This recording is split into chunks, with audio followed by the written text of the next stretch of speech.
Hello, good evening. My name is Paul, and today I want to talk about something that has been bothering me, something that I've been talking about it as well. I've been discussing it with people around me, and that is still revolving around knowledge. If you've been following me, you will notice that I have been talking about knowledge quite often these days. And so that's why I've titled today's topic, The 21st Century Illiterate. This stems from a quotation by Alvin Toffel, who says the illiterate of the 21st century will not be those who cannot read and write, but those who cannot learn, unlearn, and relearn. You see, if you look at this critically, when we talk about illiterate, we used to describe people who are illiterate as those who cannot read and write. So that's why basic education starts with writing and reading. So if you cannot write, you cannot read. Like you go some countries in Africa or Asia, you see a lot of people who are illiterate because they cannot read or write. So we say they are illiterate. But this guy is a sociologist and a futuristic person. He has come up with this beautiful quotation that those who will be illiterate in this century, that is this 21st century, they will not be those who cannot read and write. They will not just be people who does not go to school, who doesn't have a formal education. But he said they will be those who cannot learn, who cannot unlearn, who cannot relearn. All right. So we are in a changing world. We are in an emerging world. The world is changing by the day. We see new things every day. New things keep emerging. Technology is emerging. In the area of medicine, there have been new invention. In the area of sciences, there is new invention. Even in social sciences, there are new invention. People are changing by the day. Everything that is not common in the past centuries is happening now, and more of it will be happening as we progress in this world. So it's a changing world. That's why I say it's an emerging world. So when we look at change, what is change? I try to look at what change implies. So I look at change as being a kind of a turnaround in terms of season, in terms of time. It could be about a particular situation. Right? If you leave something in a particular position for a long period of time, there is tendency that even naturally some things will take place that will cause a change in that thing. So change is constant, but change is difficult. Change is one of the most difficult things in life. People don't want to change.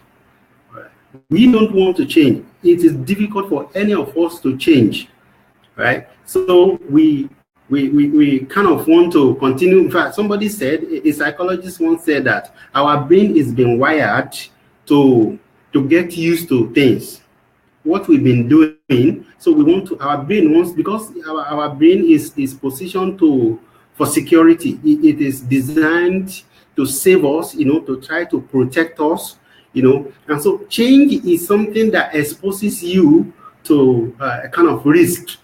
Change, bring you out of your comfort zone, right? So some of us have taken this step. Kind of some difficult decisions, leaving our abode, leaving our homes, leaving our country, and proceeding and traveling to other countries. Some of us are even in countries that we don't understand their language. It's difficult for us. So it means we have to begin to learn their language, learn their culture, get adapted to their culture in order for us to survive in such environment. And you've seen that people who don't want to learn, people who don't want to learn language, for instance, if you live in Europe and you don't want to learn language, it is going to be difficult for you to survive there. If you live in some countries in Asia and you don't want to learn, you don't want to, cohabit with them, just kind of make some form of adjustment, it will be difficult for you to live there. The same way, if you go to Africa, where sometimes you have to learn something that some part of the African culture.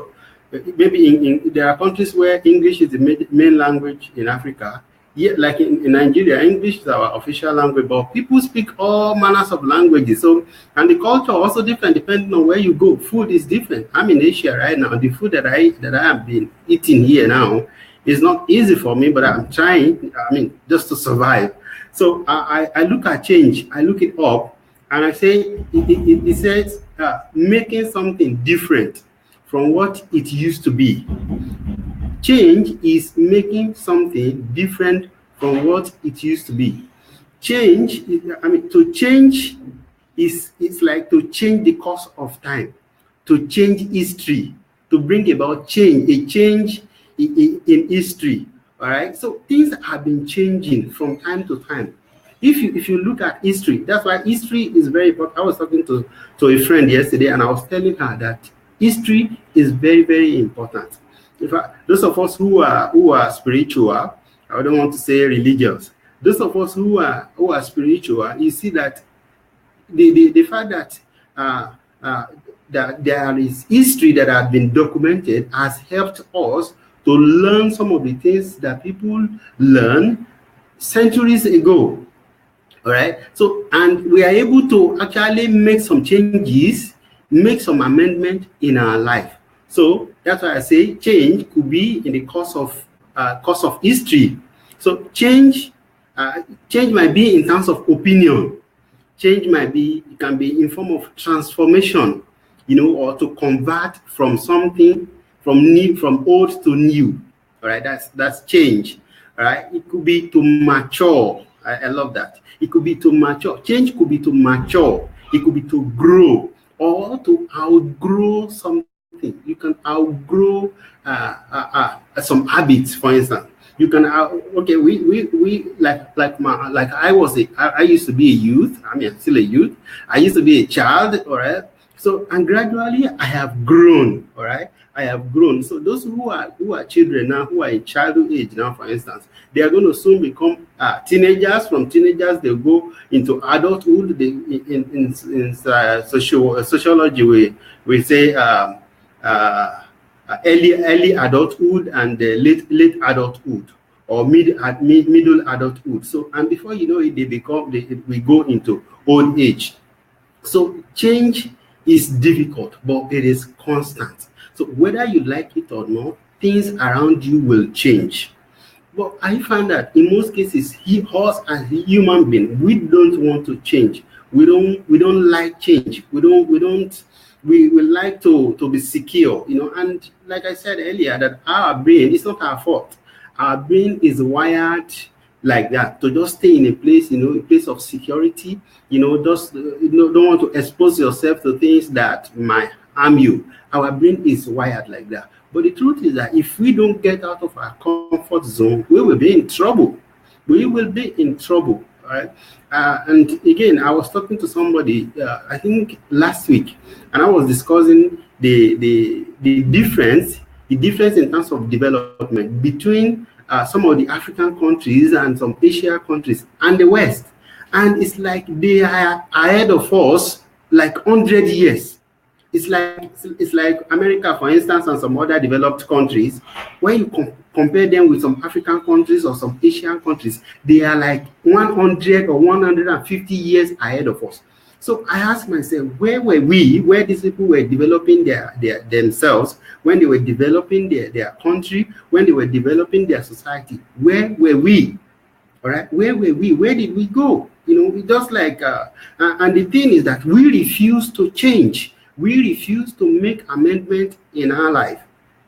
And that's why Alvin Toffo is saying that the illiterates of this century, which is the 21st century, they will be those guys who are not willing to learn. And do you know that every one of us have the ability to learn? We all have the ability to learn new things. We have ability to adjust. We have ability to push ourselves. It's not going to be easy. Like I'm doing this video today now, but the truth, to be sincere with you, I was just discussing with my wife a few minutes ago that I am not feeling fine. I am not really feeling, I need rest. But the fact that I have told myself that I will do this on a weekly basis. So if I say, okay, my brain wants to rest, all right, but it is me that needs to push myself. All right? These are the kind of changes that we need to get our mind. We need to get our mind to accept it, and that is getting out of your comfort zone. That is doing new things. The people that will be successful in this dispensation, they will be guys who are willing to get out of their comfort zone. They will be guys who are willing to go from the known to the unknown. And this is not going to be easy. All right. I was studying something earlier and I saw, and it was boldly written that change is difficult. Change is difficult. So the process of unlearning something can be difficult. It might be very, very difficult. It's not because this is what we've always known. All right. It could be in terms of religion. It could be in terms of culture. It could be attitude. Like if you see people who smoke, for instance, to get them to stop smoking, it's like you want to kill them. It's not easy. But if you don't smoke, you might not understand what an average person who smokes goes through. You'll just be looking at, oh, these guys they're not serious. They don't want to learn. They don't want to change. They don't know that smoking kills. Yes, they know that smoking kills. But the truth is that they have gotten so used to that habit.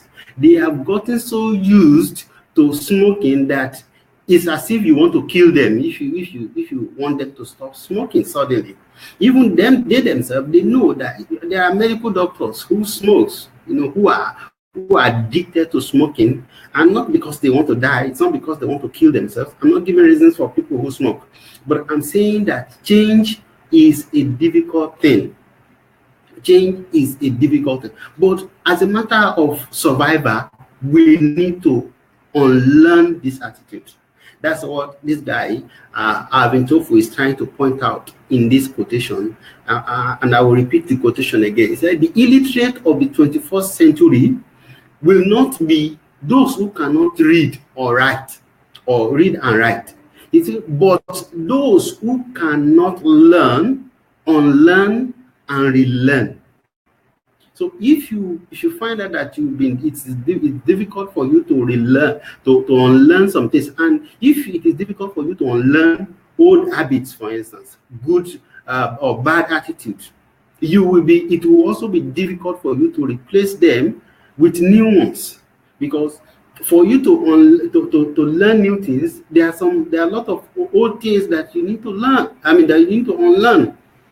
For like I have the mouse here, for instance, if I want to put another mouse here attached to this computer, then for me to be able to plug it in the same port, I need to remove this one, or I take it away completely and move the mouse from here, and then I'll be able to put another one and plug it into the same port.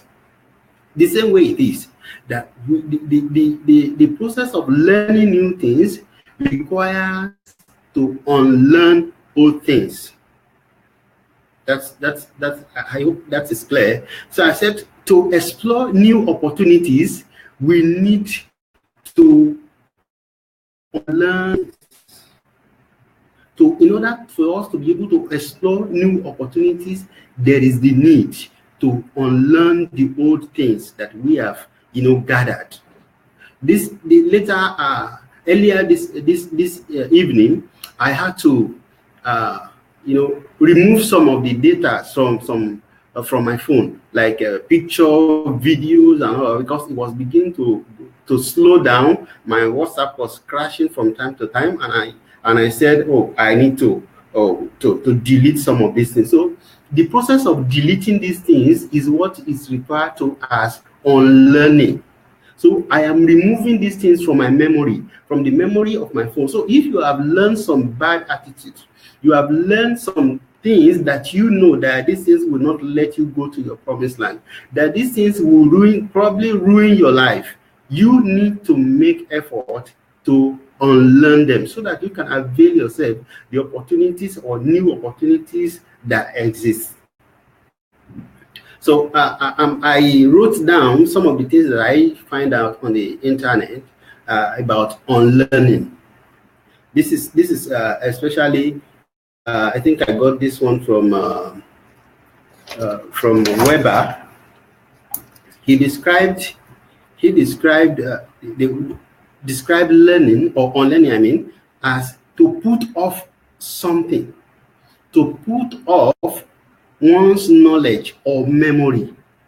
He said to undo the effect of something, that is to discard old habit.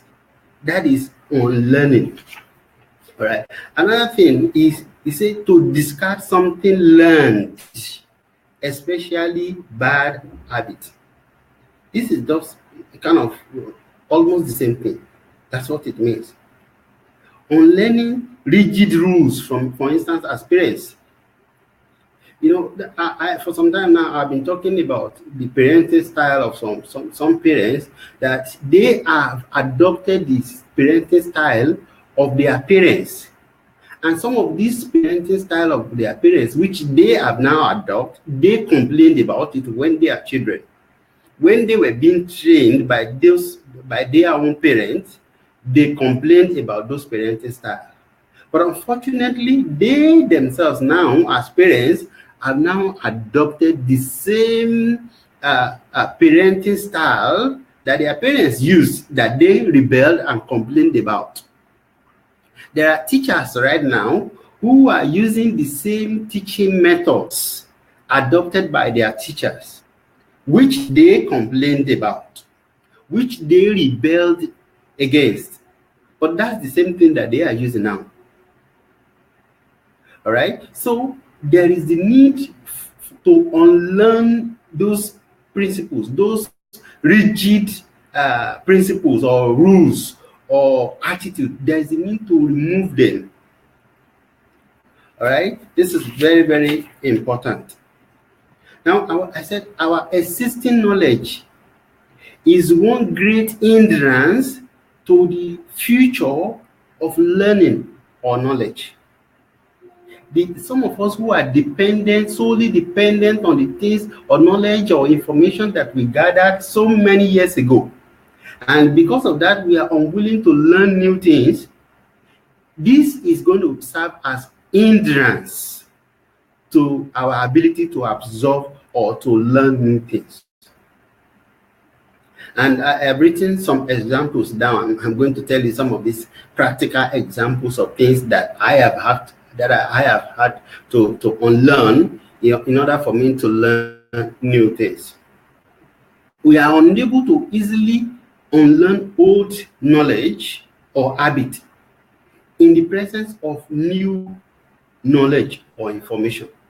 Even though we have access to new information, even though we have access to new knowledge, but the fact that the old and prevailing knowledge is still, and information is still there, we are unable to learn them.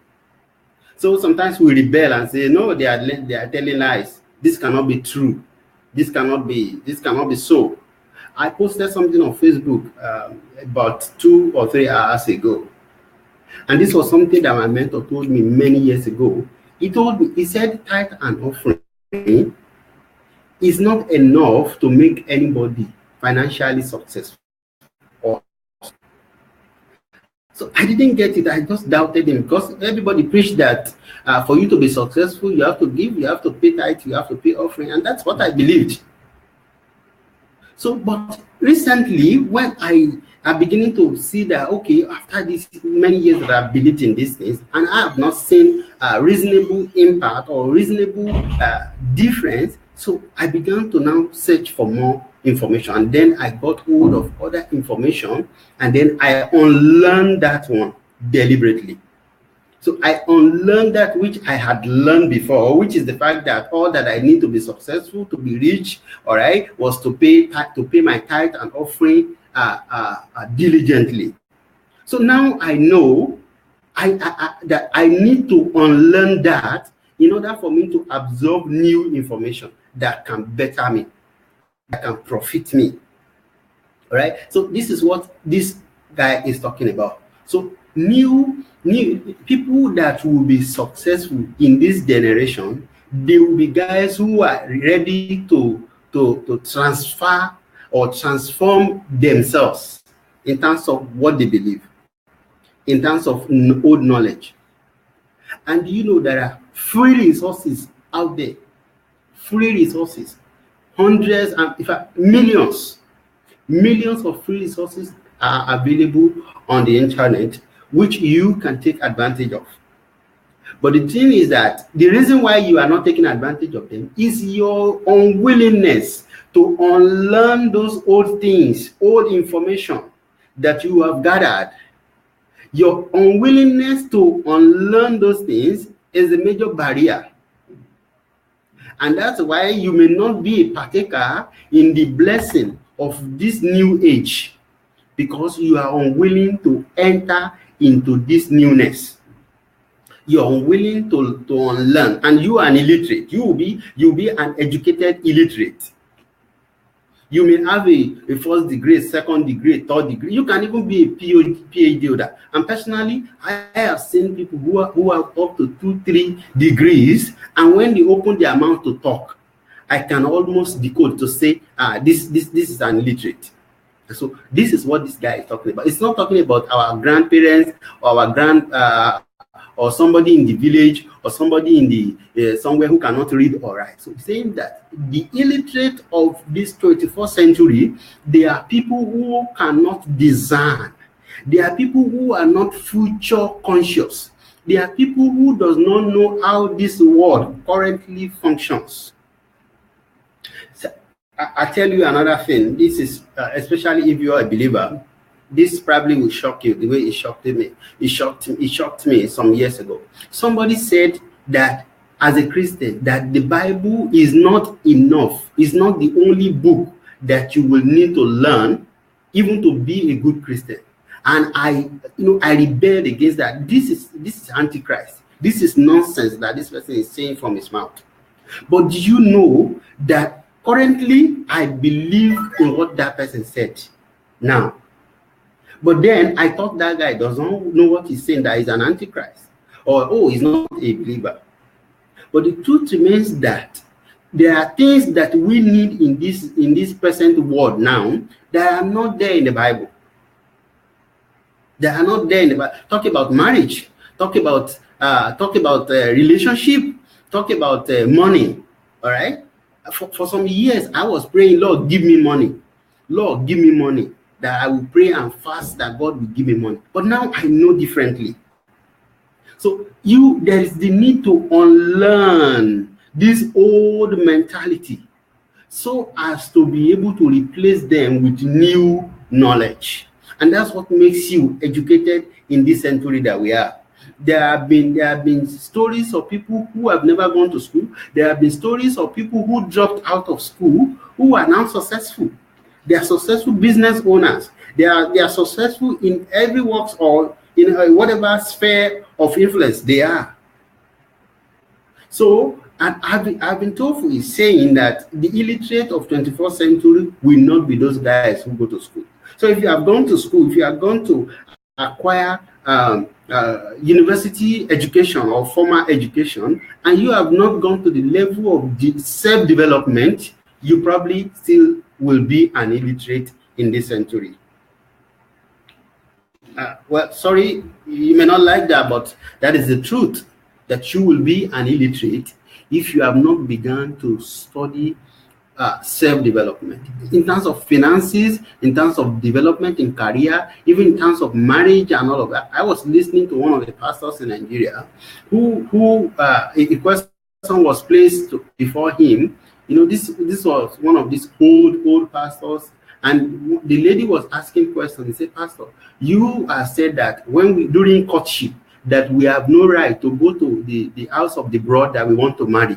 So how do we know if this bro is actually clean? If this bro is claiming to be what he is not at home, how do we know when you not even send anybody to go to his house, or you don't even allow me as a lady, maybe under supervision, to go to his house and examine and, just see around for myself what I'm getting into? So it's like the marriage now became like a black market, something that is packaged in an envelope and that you cannot see until you have gotten them. I used to believe such too. But the thing is that this is part of the old knowledge that I am currently unlearning, so that I can take in new things. Because I currently believe differently now. I believe that at least a brother and a sister who wants to get married should know themselves a little. I used to say all that you need to do is that you pray. But right now, I know that prayer is not enough. Okay, that's one of those things. Now, I've talked about dating. Now, dating among youth. When I used to teach on secular teaching ministry, my page, that's my page. That my page now currently have between around 8,600 followers. But I used to teach on that page that youth should not date at all. But the truth, I have learned recently that it is difficult for the youth of today not to date. So if we continue to teach and preach the message of don't date, they will be doing it secretly. Even as parents, they will do it. When I was a youth, I did it. So what makes me feel, even though there are still youth out there who will not go into dating, but the truth remains that majority of them want to be in a relationship. This is natural. This is, it is kind of normal, because we are human beings. We are programmed to be like that. And when we are now forcing them to say, oh, you must not go there, it is saying, it is this, it is that, they will do it secretly. That's it. They will do it secretly. So, and that's why I'm beginning to gradually now, okay, as I'm learning new things, and I'm trying to make adjustments in the areas that requires adjustment in terms of what I know, in terms of what I used to teach, in terms of what I used to believe. All right. So the mentality about the patriarch.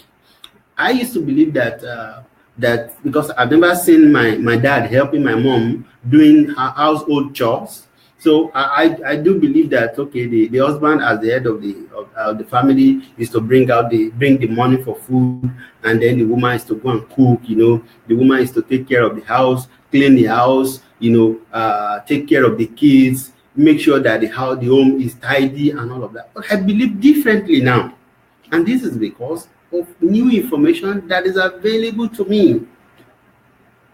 This is because there is new information that is available to me. I have done business before. I've engaged in a business before, whereby I gave out even from my investment, from my capital. I was giving out to people. I was selling shirt and trousers in Lagos. So I was dashing people, give out shirts, give out trousers, give out shirts, give out trousers, and we were eating from the capital. But I did not know. But now I know. All right. So these are levels of information. It seems simple, yes, but these are things that is actually killing a lot of us today because we are not abiding by them. Someone once said, when his mates are building houses in Africa and doing all of these things, he said he's somewhere in Europe or in US, acquiring knowledge, building knowledge. He said because a time is coming whereby he can even go ahead and buy a house. When people have been trying to build small house, with a small, but the small money that he's getting, he's using it to train himself, acquire knowledge. Because this is a world of knowledge. Knowledge is going to be selling seriously it's already selling in this century, but in the centuries to come, oh my God. Well, anyway, I want to thank you for watching this. I hope somebody has been blessed by this. I don't want to make it too long. So in case you have any relevant question, please, or related question or something you want me to talk about, or you want to know my view about it, you can send me a message or you can drop in the comment section. And thank you all for those who have liked this video already and those who comment. Thank you so much. Pastor Tadi, thank you so much from Poland. And Brother Peter Osazua, thank you. Thank you so much. God bless you. And I see my wife also there. I think this is a day. Yeah, a day. Thank you so much. So I'm still around. And don't forget that you can still join my club. I'll be PL Live. I'll be PL Live Share Millionaires Club. You can join us. This is a platform where we are going to be training and talking and saving money and talking about collaborations until we all become millionaires. That is the vision. Thank you so much. God bless you.